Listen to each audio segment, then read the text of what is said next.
Hello everyone, welcome to my YouTube channel Simon agriculture. आज से हम स्टार्ट कर रहे हैं इंटरव्यू की सीरीज जो आपके एएफओ के लिए काफ़ी हेल्पफुल रहेगी। और सबसे पहले हम इस सीरीज में बुलाना चाहेंगे रितु मैम को, जो करंटली इंडियन बैंक में जो एएफओ वर्क कर रहे हैं और उनको एज एएफओ 2 इयर्स का एक्सपीरियंस है। So let's meet with Ritu ma'am.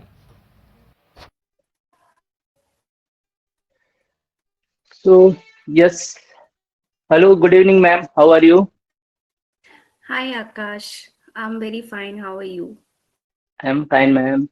So, first of all, I want to tell Ritu ma'am is my college senior, and today I am taking his interview. It's not interview. She will just give a tips for your next AFO interviews. As ma'am has cleared AFO 2 times and also appeared in FCI AGM interview, so maybe her experience will help us in for your your interviews. So first of all, I want to ask, ma'am, how was your experience? Like you are appeared 2 times in your interview, right? Okay, so my first experience was not so good क्योंकि since मैं Okay. पहली बार ही interview के लिए गई थी and mock interviews का importance मुझे तब पता नहीं था.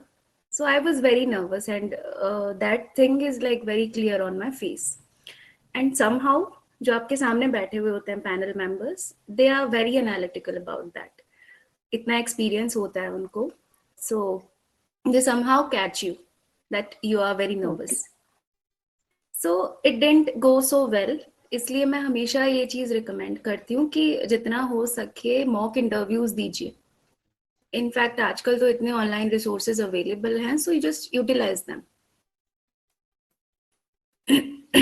Ma'am, before starting everything, just give your brief introduction about you. Sure, sure, sure. So I am Ritu Dadhij. I have pursued my agriculture UG from University of Agricultural Sciences, Bangalore, and I joined as an AFO at Indian Bank in May 2022. Yeah. So, ma'am, there is a thing we have heard like you have cleared it 2 times. So how it's happened? Okay, so first time I had scored like really well in mains. That was 48.25 out of 60. According to everyone, that was a pretty good number. That was a pretty good score. But somehow, my interview, I just goofed it up. It didn't go so well. So I just missed it by 0.34. But then I came into waiting list, and next year I cleared it in waiting list as well as the next year AFO exam too. So yeah, that's how it happened. So in next year in interview when you appeared, the what things happened with you like in interview? How it was, how that experience was? Okay, so next AFO interview, it was my third interview actually. Like first AFO interview, then FCA AGM interview, then again AFO interview. So to be honest, I was a bit chilled out this time. It's like, ठीक है, I have nothing to lose right now. जो होना होगा वो हो जाएगा. And I must tell you कि I didn't score that well in mains. I had scored, I guess, 35.5, something like that. I don't exactly remember it. So I knew कि मेरे rescue के लिए I just have this interview now. So I was like a bit chilled out. I was not that nervous. And luckily मुझे panel भी थोड़ा सा easy going मिला था उस time. So it went well. Mostly situational questions थे. So I answered them. According to me, it went well. So I had scored ma'am around 17 marks in interview. Ma'am आपका interview कहाँ कहाँ हुआ था? मेरा जयपुर में हुआ था. मैम एक्चुअली कभी कभी लाइक स्टूडेंट ऐसे भी बोलते हैं कि कई जैसे किसी का पटना में या लखनऊ में वहाँ पे जो पैनल नंबर है पैनल मेंबर्स है वो कुछ कम मार्क्स देते हैं कंपेयर टू अदर्स स्टेट्स कि ये चीज भी होता है क्या ma'am? It's not about particular state, I would say. Even एक ही जगह पे जो अलग अलग पैनल्स होते हैं वो भी डिफर करते हैं. जैसे फर्स्ट टाइम मैंने इंटरव्यू दिया था तो मेरे जो पैनल मेंबर्स थे, I think they were very strict, they were very rigid, they were trying to confuse me, and that's okay how I ma'am. Became more nervous. and I got less Okay. marks. So it depends. Like ऐसा कुछ नहीं है कि किसी particular state में वो लोग कम marks दे रहे हैं या it can vary even in a particular state. Okay, ma'am. So, ma'am, like, first of all, like, what should a aspirant prepare for interview? देखो, प्रीलिम्स और मेंस में तुम लोग का जो नॉलेज है वो ऑलरेडी टेस्ट हो चुका होता है. So it's not that they are there to test your knowledge.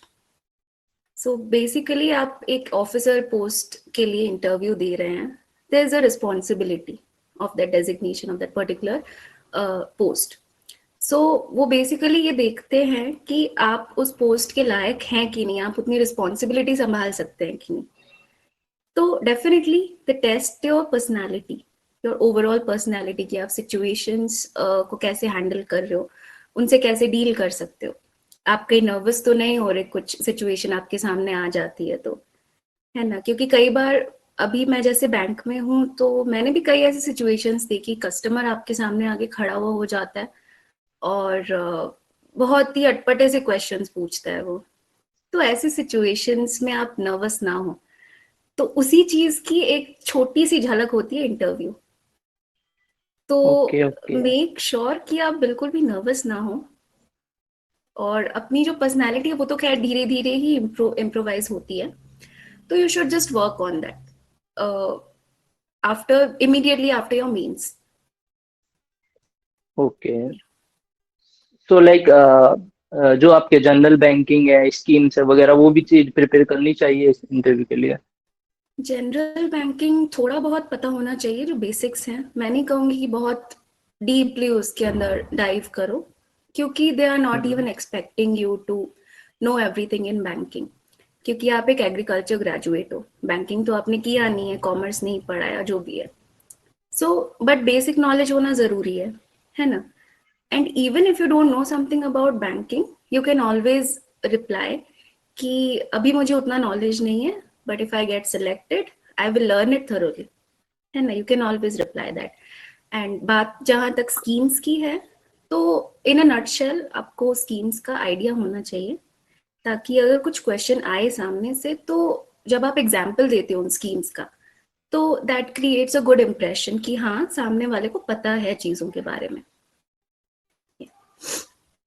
और मैम, कुछ स्टूडेंट्स के जैसे अभी प्रिपरेशन कर रहे हैं, पिछले 2 साल से 3 साल से गैप ईयर्स हो जाते हैं, तो उस चीज को कैसे कवर अप किया जाए इंटरव्यू में मैम?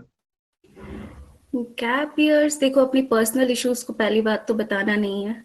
जो भी तुम्हारे पर्सनल इश्यूज रहे हो, don't tell them. You can always tell them कि you were working on yourself, you were exploring the options, है ना, or you were preparing for certain exams. So that thing can always justify your gap years. So ma'am, generally how many members are there in panel? 5 to 6. Okay. And like, what is the dress code for the woman, like girls, if you are going appearing to interview? That's your personal choice. मैं अगर colors की बात करूं तो I prefer mostly pastel colors. बहुत neutral से colors होते हैं, light colors. I had wore a white kurta with not so much embroidery. It was plain, plum colored leggings and printed dupatta. So just go for neutral colors. Sari पहनना चाहती है लड़कियां, obviously they can wear it, but only if they are comfortable and they can carry it well. And even मैंने कुछ ऐसी लड़कियों को भी देखा था जो सूट में थी, proper blazer and pants. So if you can carry it well, go for it. But कुछ ज्यादा ब्राइट और वाइब्रेंट कलर्स आपको नहीं पहनने. कुछ ऐसा जो कि जिसपे बहुत बड़े बड़े प्रिंट्स हों, ऐसा कुछ नहीं पहनना. Okay ma'am. और like how was your end, like कुछ लोगों को ये चीज भी डाउट रहती है कि किस तरह एंट्री ले, किस तरह कुर्सी को पे बैठा जाए, और किस तरह, मतलब कई बार होता है काफी सारे पैनल्स है, अगर उसमें एक फीमेल मेंबर है तो क्या उसको पहले ग्रीट किया जाए या फिर कैसे स्टार्ट किया जाए, थोड़ा इसके बारे में आप बता दो. Okay, entry first of all वो गेट आपके लिए खुद ही खोलते हैं जो बाहर मेंबर्स होते हैं. तो वो आपके लिए दरवाजा खोलेंगे. अगर मेंबर्स आपके सामने हैं, आपको दिखाई दे रहे हैं, तो you can just ask them, may I come in sir, to the chairperson basically. But मेरे केस में ऐसा था कि मुझे सामने से विजिबल नहीं थे, वो साइड में थे, that was just a hotel room, so मुझे दिखाई नहीं दे रहे थे, so I just straight away entered into the room. You just stand in front of your chair, don't sit until they ask you to. जब वो पूछें आपसे बैठने के लिए, जब वो आपसे कहें, तो just sit down very gracefully, very smoothly, and sit very comfortably.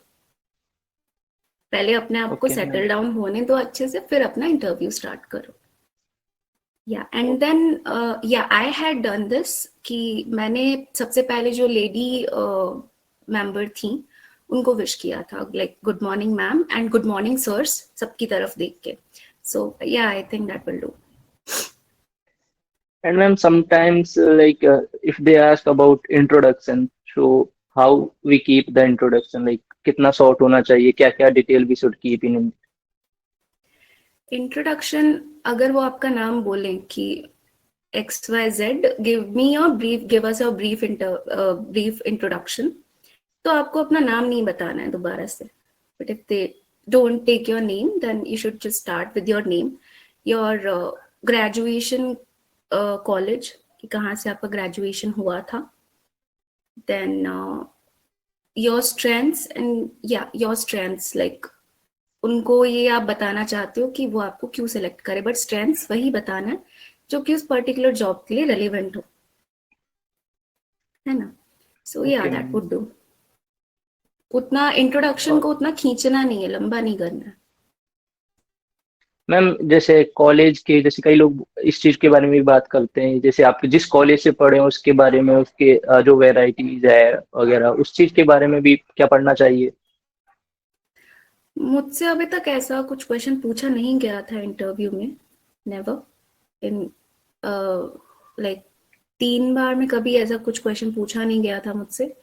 But या इन अ नटशेल पता होना ही चाहिए, क्योंकि यू नेवर नो सामने वाला क्या सोच रहा है, तो कब आपके सामने कौन सा क्वेश्चन आ जाए.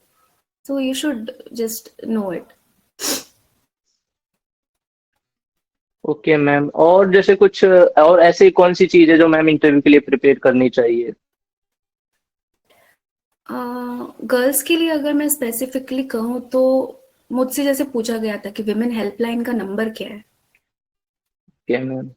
तो कुछ जो गर्ल्स ओरिएंटेड थिंग्स होती हैं उनके बारे में लड़कियों को स्पेशली पढ़ना चाहिए कि गवर्नमेंट की क्या क्या स्कीम्स हैं. वर्क प्लेस पे जैसे एक पॉश एक्ट है, तो उसके बारे में लड़कियों को पता होना चाहिए. जो आपके स्टेट में या फिर और भी जो दूसरी एमिनेंट पर्सनालिटीज हैं, जो औरतें हैं, उनके बारे में पता होना चाहिए. प्लस बेसिक्स, एग्रीकल्चर के बेसिक्स तो आपको पता होते ही हैं, और जनरल बैंकिंग हो गई, थोड़ा बेसिक्स पढ़ लीजिए, कोई दिक्कत नहीं है. देन करंट अफेयर्स थोड़ा बहुत पता होना चाहिए आप, क्योंकि सराउंडिंग्स में क्या चल रहा है. क्योंकि मेरे साथ फर्स्ट इंटरव्यू में ये हुआ था कि मतलब they had asked me a question from current affairs which I was not able to answer. They were like कि ये सब तो पढ़ा ही होगा ना आपने मेंस के लिए. आई वाज लाइक नहीं सर, सिर्फ प्रोफेशनल नॉलेज था तो मैंने वही पढ़ा है. सो यहाँ आपकी थोड़ा सा इंप्रेशन खराब हो जाता है. तो उस टाइम के जो स्पेसिफिक करंट अफेयर्स होते हैं वो आपको ध्यान में होने चाहिए. Okay ma'am. तो और कुछ मैम, और क्या सिचुएशन बेस्ड क्वेश्चंस बन सकते हैं लाइक इंटरव्यू के लिए, आप अगर कुछ रिकॉल कर पा रहे हो? सिचुएशन क्योंकि बेस्ड मेनली क्या है कि जो स्टूडेंट को प्रॉब्लम करते हैं situation based questions, static banking हो गया, जनरल जो स्कीम्स एग्रीकल्चर, वो फिर भी हैंडल कर पाते हैं, लेकिन सिचुएशन बेस्ड क्वेश्चंस है वो उसमें काफी प्रॉब्लम हो जाती है. मुझसे जैसे क्वेश्चन पूछा गया था कि जो रूरल एरियाज में कुछ अवेयरनेस लाना है आपको, बैंकिंग प्रोडक्ट्स के बारे में बताना है, तो आप कैसे बताएंगे. तो उसके लिए मैंने हमारे जो एग्रीकल्चर में एग्रीकल्चरल एक्सटेंशन सब्जेक्ट आता है उसका थोड़ा सा यूज किया था, कि जो मेथड डेमोन्स्ट्रेशन, रिजल्ट डेमोन्स्ट्रेशन होता है, उसका थोड़ा सा वहां से कनेक्ट करके मैंने आंसर दिया था. प्लस एक फिर ये चीज हो गई कि वर्ड ऑफ माउथ विलेजेस में ज्यादा फैलता है। कोई गांव के लीडर्स हैं, उनको आप एक्सप्लेन कर सकते हो चीजें, उनको अच्छी फैसिलिटीज दो तो वो और लोगों को जाके बताएंगे उस बारे में। तो ऐसे आपको चीजों को कनेक्ट करना आना चाहिए कि आप वहां से कनेक्ट कर सकते हैं, तो उसका एक अच्छा इंप्रेशन भी पड़ता है। देन मुझसे, हाँ, मैंने जैसे बैंगलोर से अपना यूजी किया है, तो मुझसे बैंगलोर के बारे में भी पूछा गया था कि बैंगलोर ओके की मैम। स्पेशलिटीज हैं कि वहाँ इतने क्रॉप्स अच्छे होते हैं और किस चीज के लिए फेमस है Bangalore. So mainly okay it's ma'am. Important as a flower export hub. So थोड़ा बहुत जहाँ से आपने ग्रेजुएशन किया है उस जगह के बारे में भी पता होना चाहिए। फिर उन्होंने ये पूछा था कि राजस्थान में ये चीजें पॉसिबल क्यों नहीं है। हम्म। तो वो लिंक पे लिंक निकलते जाते हैं एंड आपको डॉट्स कनेक्ट करने पड़ते हैं। फिर उस चीज के लिए अपने एरिया के बारे में प्लस जहाँ से आपने ग्रेजुएशन किया है उस एरिया के बारे में आपको पता होना ही चाहिए। Okay ma'am. One more thing, like कुछ स्टूडेंट जो हिंदी मीडियम से हैं और वो अपीयर होना चाह रहे हैं इंटरव्यू में, लेकिन प्रॉब्लम वो सोचते हैं कि इंटरव्यू एक हमेशा इंग्लिश का ही रहता है, इंग्लिश वाले स्टूडेंट्स के लिए फेवर में रहता है। क्या ये चीज़ सही है? नहीं, ये चीज़ बिल्कुल भी सही नहीं है, क्योंकि वो आपका लैंग्वेज नॉलेज टेस्ट करने के लिए नहीं बैठे हैं वहाँ पे। एक पॉइंट पे जब मेरा सेकंड इंटरव्यू था उस टाइम मैंने उनसे परमिशन ली थी कि can I continue in Hindi, can I switch over to Hindi. Okay. They will like yes yes of course. So they will never mind it. आप इंग्लिश में बात कर रहे हो उनसे, हिंदी में बात कर रहे हो, you can always tell them कि sir if you could just speak in that particular language, so that's always fine, you can request them. So language is not an issue. Actually ma'am एक incident है जो मतलब मेरे एक senior के साथ हुआ था। लाइक वो इंटरव्यू में अपीयर मतलब एंट्री ले रहे थे और थोड़ा सा जो गेट का उन्होंने थोड़ा सा पुश बंद करते टाइम थोड़ा पुश ज्यादा से हो गया, तो आवाज कर गया था गेट। तो उस चीज को लेके कुछ जो उनके इंटरव्यू के कुछ मिनट्स उस चीज को लेके गए निकल गए थे कि आपने ऐसा ऐसा कैसे, मतलब तो उस चीज को जैसे कभी कभी ऐसी चीजें हो जाती है, हम नहीं चाहता, अनइंटेंशनली हो जाती है, फिर उस सिचुएशन को कैसे काम करें? पहली बात तो देखो, इंटरव्यू का मतलब ही ये होता है कि आपको बहुत ज्यादा कॉन्शियस रहना है खुद के बारे में कि आप क्या कर रहे हो क्या नहीं कर रहे हो। तो पहली बात तो ऐसी एंट्री ही क्यों लेनी है। नहीं, इसलिए जैसे मैंने, कभी कभी होता है ना। हाँ, यस या ma'am, yes I ma'am. Get it. जैसे मैंने पहले ही बोला था कि बहुत स्मूथ एंट्री लेनी है, आपको गेट बहुत आवाज करके बंद नहीं करना है। बट देन हो जाता है तो you can always tell them कि I just stumbled a okay bit. Ma'am. तो you can always just say sorry for that, that's not a big an issue. But then मतलब जिन पैनल मेंबर्स ने ठान ही लिया होता है कि मार्क्स कम देने हैं, तो they will always keep that interview in that direction, they will take that interview in that direction. तो इस बारे में आपको बहुत कॉन्शियस रहना है। One more thing ma'am, actually कभी कभी जैसे होते हैं वो कोई क्वेश्चंस पूछ रहे हैं और हमको नहीं आता है, तो उस चीज को कैसे बोले उनको कि हमें नहीं आता है? ओके, सो पहली बात तो ये कि इंटरव्यूअर्स के सामने आपको उनको ब्लफ करने की कोशिश तो बिल्कुल नहीं करनी है। नहीं आता, clearly tell them that I don't know this thing और I am not able to recall this thing at this moment. क्योंकि अगर आप ब्लफ करेंगे, they will just know, somehow they will know। तो उनको ब्लफ नहीं करना है, दैट्स द थिंग।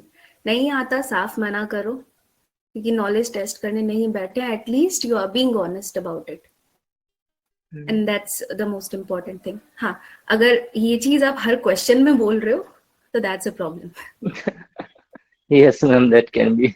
या okay, and ma'am like are you banker now? So like the new people who are coming to banking, so like interviewer also expect them behaving like a banker, या like behaving like a professional. So what quality a person should adopt, that who like the person who is going for interview, so what quality he should adopt? देखो, पहली चीज तो ये है कि आपको stress से डील करना आना चाहिए। सामने आपके वो 5-6 मेंबर्स होते हैं, तो उनके सामने आप कैसा रिएक्ट कर रहे हो, उनके सामने आपका ड्रेसिंग सेंस कैसा है, आपका अपीयरेंस कैसा है, क्योंकि एज अ प्रोफेशनल आपको कस्टमर्स के सामने भी एज एन ऑफिसर ही रहना होगा. You can't just wear some random dress and deal with them. तो एक अच्छा ड्रेसिंग सेंस होना जरूरी है उसके लिए कि फॉर्मल आप कैसे पहने. दूसरा, स्ट्रेस डीलिंग आना चाहिए. तीसरा, प्रॉब्लम सॉल्विंग स्किल्स होने चाहिए ओके. कि आप कैसे किसी पर्टिकुलर प्रॉब्लम को सॉल्व कर सकते हैं. इंटरव्यू जब आप दे रहे होते हैं तो आपको खुद को उसी जगह पे रख के देखना होता है कि अगर आप एक ऑफिसर होते तो आप कैसे डील करते उस सिचुएशन से. तो मेन चीज वो इम्पोर्टेंट होती है, और उसके लिए होता है जरूरी आपका कॉन्फिडेंस. अगर कॉन्फिडेंस गया तो एवरीथिंग इज गॉन. क्योंकि ये चीज मेरे साथ एजीएम के इंटरव्यू के टाइम हुई थी.